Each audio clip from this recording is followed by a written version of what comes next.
Сәлеметсіңдер ме балалар? Математика сабағын бастаймыз.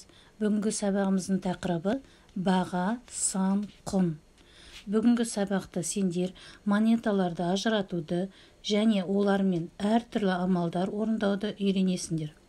Бірінші тапсырмаға назарды аударайық. Баға, сан, құн ұғымдарын есіңе түсір. Балалар, суретте нені көріп тұрмыз? Әрине, торсық. Торсықтың бағасы 100 теңге. Ал торсықтар саны 5 дана. Торсықтың құнын табу үшін торсықтың бағасын санына көбейтеміз. Демек, 100-ді 5-ке көбейтеміз. 500 теңге болады. Балалар, есте сақтаңдар. Сатып алынатын заттың құнын білу үшін тауардың бағасын оның санына көбейту керек. Сатып алынған заттың санын білу үшін тауардың құнын бағасына бөлу керек. Тауардың бағасын білу үшін құнын тауардың санына бөлу керек. Өз білімімізді пайдаланып кестемен жұмыс жасап көрейік. Бізге қарындаш, сызғыш, өшіргіш тауарлары берілген. Бірінші берілген қарындаш. Бағасы 5 теңге. Саны 6 дана. Құнын табу үшін бағасын санына көбейтеміз. Демек, 5-ті 6-ға көбейтеміз. 30 теңге. Сызғыш бағасы белгісіз. Саны 3 дана. Құны 27 теңге. Тауардың бағасын білу үшін құнын санға бөлеміз. 27-ні 3-ке бөлеміз. 9 теңге. Өшіргіш бағасы 8 теңге. Саны белгісіз. Құны 24 теңге. Тауардың санын білу үшін құнын бағасына бөлеміз. 24-ті 8-ге бөлеміз. 3 дана өшіргіш бар екен. Келесі суретке қарайық. Балалар, көрсетілген бағаны қандай қағаз ақша және монеталармен жинауға болады? Кигіз үй 300 теңге.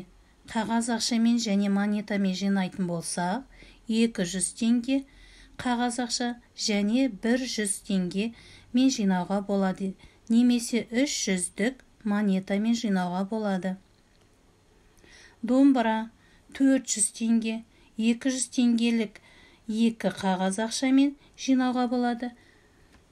Келесі түйе 200 теңге монеталармен алатын болсақ, 100-дік және 2 50 теңгелік монетамен жинауға болады.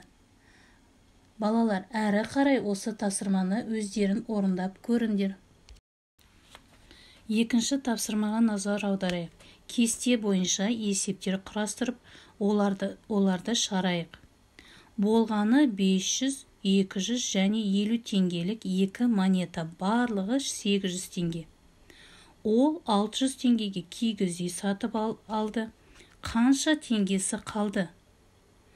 Біз 800-ден 600 теңгені алдық. Сонда 200 теңге қалды. Барлығы 500, 200 және 50 теңгеден 2 монета бар. 500, 600, 700, 800 теңге болған. Ол қасық сатып алды. Қанша теңге ақшасы қалды? 800-ден 300 теңгені азайтамыз. 500 теңге қалды. 500, 200 теңге қағаз ақша, 100 теңгелік 2 монета және 50 теңгелік 2 монета. Сонда барлығы қанша теңге? Дұрыс, 1000 теңге. Ол 700 теңгеге қуыршақ, 200 теңгеге домбыра сатып алды. Жұмсаған ақшасы 900 теңге. Онда қанша теңге қалды? Дұрыс, 100 теңге қалды. Келесі үшінші есепке назар аударайық. Теңдеулерді шеш. 85 азайту x-тен 35. Балалар, бізде азайғыш белгілі, азайтқыш белгісіз, айырманың мәні белгілі. Демек, азайғыш белгілі болғанда азайғыштан айырманы азайтамыз. 85-тен 35-ті азайтамыз. X-тен 50. Өрнегімізді тексереміз. 85 азайту 50 тен 35. Теңдеуіміз 35 тен 35 тен екен. 27 қосу Y тен 92. Бірінші қосынды белгілі, екінші қосынды белгісіз, қосындының мәні белгілі.